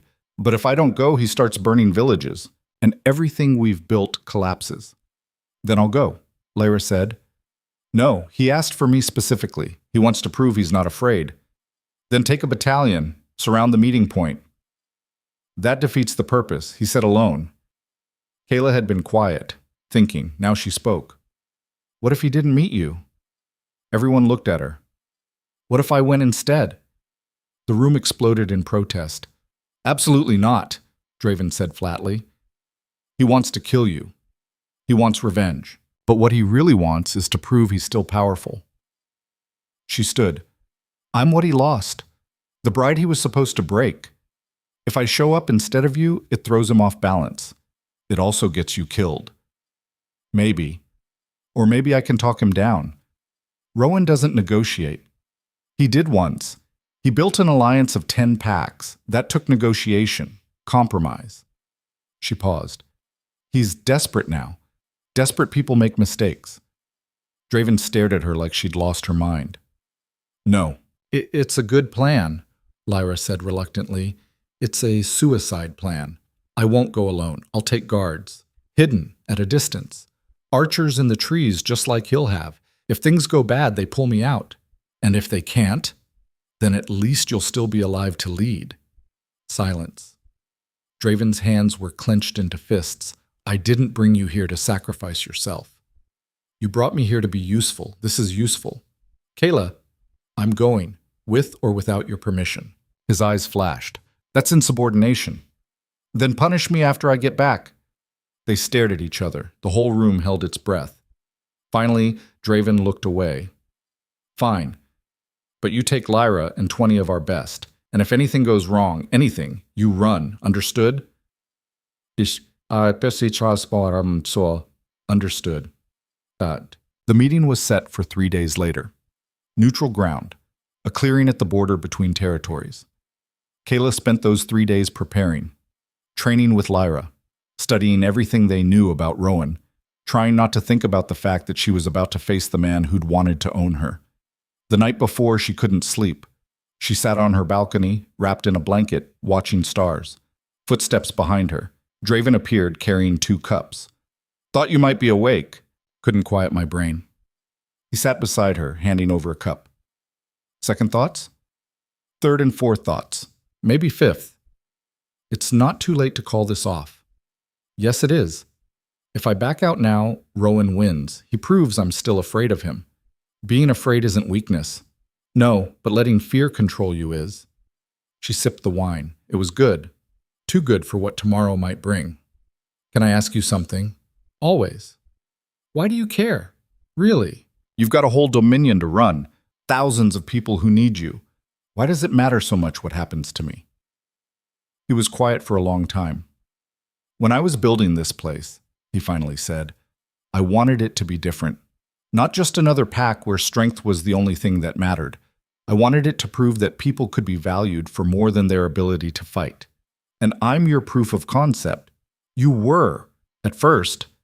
He looked at her. But somewhere along the way, you became more than that. You became someone I actually give a damn about. And the thought of you walking into danger makes me want to burn the world down to keep you safe. Her breath caught. But I can't, he continued, because you're right. This is the smart play, and you're brave enough to make it. He paused. Just promise me you'll come back. I promise. Liar. She smiled slightly. Yeah. They sat in silence, drinking wine, watching the night. If I don't come back, Kaela said quietly, don't let this place turn into what I escaped. Keep pushing. Keep proving that different can be better. If you don't come back, I'm going to be insufferable about it. I'll probably start a monument, name things after you, make you into a legend. Please don't. Too late. I'm already planning the statue. She laughed despite herself. You're terrible at comfort. I know. It's a character flaw. They finished their wine. Dawn was coming. Pink light on the horizon. Draven stood. Get some rest. You've got a warlord to outsmart tomorrow. Just another day in the Dominion. He paused at the door. Kaela? Yeah? For what it's worth, you're the bravest person I've ever met. He left before she could respond. She sat alone, watching the sunrise, feeling the weight of everything that was coming. And she wasn't afraid. Not of Rowan. Not of death. She was afraid of failing, of proving everyone right who said she didn't belong. But that fear would have to wait. She had work to do. The clearing was exactly as described. Open, surrounded by trees, perfect for an ambush. Kaela rode in with Lyra and 3 visible guards. 17 more were hidden in the forest, bows ready. Rowan was already there. He looked different than she'd imagined, not the savage beast from the stories. Just a man, big, scarred, going gray at the temples. He sat on a horse at the far end of the clearing, flanked by a dozen fighters who looked like they'd crawled out of nightmares. Kaela rode forward alone. She could feel Lyra's tension behind her. One wrong move and arrows would fly from both sides. She stopped 10 feet from Rowan. He stared at her, expression unreadable. You're not Draven, he said finally. No. Where is he? Somewhere you can't touch him. Rowan's jaw tightened. I asked for the king. And I decided to come instead. Problem? You've got nerve, I'll give you that. He dismounted, walking closer. I was going to break you. Did you know that? Your father sold you to me. My property. My bride. I was never yours. You were promised to me. That makes you mine. Promises made about me without my consent don't count. He laughed, bitter, ugly. That's not how the world works. It is now. Because Draven says so? Because I say so. He stopped a few feet away. You're different. When I saw you in your father's hall, you were nobody, a ghost. Now you're... He studied her. What are you now?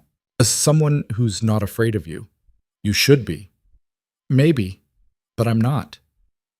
Silence stretched between them. You know why I really called this meeting? Rowan asked. To kill Draven. No, to understand. He gestured around. All of this. The war, the losses. Because of you. A wolfless girl who should have been dead years ago. And I keep asking myself, what am I missing? What does he see that I don't? Kaela's heart pounded, but she kept her voice steady. He sees people, not tools, not property, people. People are weak. People are complicated. There's a difference. You believe that? I have to. Otherwise, what's the point? Rowan shook his head. You're wasting your time. This new world Draven's building. It won't last. Someone stronger will come along and crush it. Then they'll have to go through me first. He studied her for a long moment. Then slowly he smiled. I believe you'd try. I don't try. I do. Brave words. But you're still just a girl. No wolf, no real power. I have something better than power. I have purpose, and people who believe in me. She paused. You had an army. Where are they now? His smile vanished. You had 10 packs united behind you. Where are they now? She stepped closer. You lost because you treated people like tools, used them up and threw them away. And when they had a chance to leave, they took it. They were cowards. They were human, and you forgot that. Rowan's hand moved toward his weapon. Kaela didn't flinch. Go ahead, she said quietly. Kill me. Prove you're still powerful by murdering an unarmed woman. I'm sure that'll bring your army back. His hand stopped. You wanted to understand what Draven sees in me? This is it. I'm not afraid to die for something that matters. Are you? Silence. Then Rowan lowered his hand. I'm tired, he said quietly. I've been fighting my whole life, and for what? To end up here. Alone. Leading rogues and outcasts. It doesn't have to end like this. What are you suggesting? Amnesty. For you and everyone with you. Lay down your arms, join the new order. And you think Draven will allow that? I think Draven will follow my recommendation, and I'm recommending mercy. Rowan laughed, but it sounded hollow. Why? Because you're right. You are tired. And tired people make bad decisions, but they can also make new ones. She paused. The South is rebuilding. We need people who know the territory, who understand the culture. You could be part of that. Or I could be executed the moment I set foot in your fortress. You could, but you won't be. She held his gaze. I'm giving you a choice, the same choice nobody ever gave me. Take it or don't, but decide now. Rowan looked at his men, then at the forest, then back at Kaela. If I say yes, they'll call me weak. They'll call you smart. There's a difference. He was quiet for a long time. Then slowly, he unbuckled his sword belt and dropped it on the ground. All right, I accept. Behind him, his men looked shocked. A few started to protest. Rowan raised a hand. It's over. We lost, and I'm tired of losing. One by one, weapons hit the ground. Kaela exhaled slowly. She'd done it. Actually done it. Your people will meet mine here tomorrow, she said. We'll coordinate the transition. Rowan nodded. And if this is a trick? It's not. I don't waste time on tricks. He almost smiled. I believe you. The ride back to Shadowhold felt surreal. Lyra kept looking at her like she'd grown a second head. I can't believe that worked. Neither can I. You just talked down the most dangerous warlord in the South. I got lucky. That wasn't luck. That was... Lyra shook her head. I don't know what that was, but it was impressive. When they reached the fortress, Draven was waiting in the courtyard. His expression was carefully neutral, but Kaela could see the tension in his shoulders. She dismounted and walked over. It's done. Rowan's standing down. He and his people are accepting amnesty. Draven stared at her. How? I asked nicely. Kaela, I mean it. I just, talked to him. Human to human, and he was tired enough to listen. That's it? That's it. He pulled her into a brief, fierce hug. Don't ever do that again. Probably will, honestly. I know, that's what terrifies me. Oops. The formal integration took weeks. Rowan's people were absorbed into the Dominion. Some resisted, most adapted. Rowan himself became an advisor on Southern affairs. Hated by many, tolerated by most, but undeniably useful. And slowly, impossibly, peace took root. 3 months after the final confrontation, Draven called a full assembly. Every territory, every pack. Thousands of people gathered in Shadowhold's main courtyard. Kaela stood beside him on the platform, uncomfortable with the attention. We've been through hell, Draven began, his voice carrying across the crowd. War, betrayal, losses that still hurt. But we survived. And more than that, we changed. He gestured to the crowd. 3 months ago, this dominion was a patchwork of territories held together by force. Today, it's a union, built on choice, on mutual benefit, on the idea that people matter more than power. Cheers rippled through the crowd, and that change started with one person. He turned to Kaela, someone who had every reason to give up, to accept what the world said she was. But she refused. She fought. She adapted. She proved that strength comes in many forms. He raised his voice. Kaela Thorne came here as cargo. Today, I'm making her my co-regent. The crowd erupted. Kaela's heart stopped. What? Draven turned to her, speaking quietly beneath the noise. You've earned it. Every decision we make, you're part of it. Every victory we've had, you helped build it. It's time the title matched the reality. I'm not. You are. And you will be. He smiled slightly. Unless you'd rather go back to scrubbing steps. She wanted to laugh, to cry, to run. Instead, she turned to face the crowd. Thousands of faces. Some cheering, some uncertain, some still doubtful. But they were all watching her, not with pity, not with contempt, with something like hope. She'd been born into a world that said she was worthless, a defect, a mistake, and she'd rewritten the story. Draven held out his hand. She took it. Together, they faced the dominion they'd built. And the crowd roared. Later, much later, when the celebration had faded and the fortress had quieted, Kaela found herself on the walls again, looking south, toward the territories she'd helped save, toward the Thornpack lands somewhere in the distance. She wondered if her father knew, if Garrick knew. She hoped they did. Footsteps behind her. Mira appeared, grinning. Co-regent. That's a pretty good promotion. Terrifying promotion. Same thing. Mira leaned on the wall beside her. You know what's funny? What? When you first got here, I thought you'd last maybe a week. You looked like the wind could knock you over. I felt like it could. And now look at you, changing the world, ruling a dominion, making warlords surrender with words. I'm not ruling anything. I'm just helping. You're being modest. It's annoying. Mira bumped her shoulder. Just take the win, Kaela. You earned it. Maybe she had. She'd survived the Thornpack, survived the journey north, survived assassination attempts and war councils and battles she had no business winning. She'd survived by being smart, adaptable, unwilling to accept what people said she was. And somewhere along the way, she'd stopped surviving and started living. Draven appeared on the wall, carrying wine. Thought I'd find you two up here. We were just talking about how great Kaela is, Mira said cheerfully. My favorite subject. He handed them cups. To the woman who proved everyone wrong. They drank. Mira excused herself, leaving them alone. Kaela and Draven stood in comfortable silence, watching the stars. Do you ever think about what would have happened if you'd left me there? Kaela asked quietly. Every day.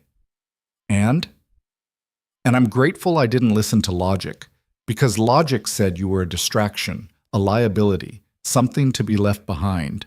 He paused. But instinct said you were worth the risk. Best risk you ever took? Only risk that mattered. She smiled. You're getting sentimental in your old age. I'm allowed. I just made a wolfless girl a queen. Co-regent, not quite a queen. Give it time. They stood together, watching the dominion they'd built spread out below them. Lights in windows, smoke from chimneys, the sound of life continuing. Somewhere out there, people were sleeping safely, rebuilding, hoping, because a girl who was supposed to be worthless had refused to accept that story. What do we do now? Kaela asked. Now? Draven considered. We keep building, keep pushing, keep proving that different can work. That's a lot of work. Yes. Good thing I'm not afraid of work. He smiled. Good thing. Dawn was coming, pink light on the horizon, a new day, a new chapter. Kaela had been born with nothing, no wolf, no power, no future, and she'd become everything. Not because the world changed, because she refused to let it break her. She took Draven's hand. Together, they watched the sun rise over a dominion built on the idea that everyone, wolfless or not, powerful or not, deserved a chance to matter. And as light spilled across the mountains, Kaela realized something. She wasn't fighting to prove herself anymore. She'd already won. The girl without a wolf had become the woman who changed the world. And this was just the beginning.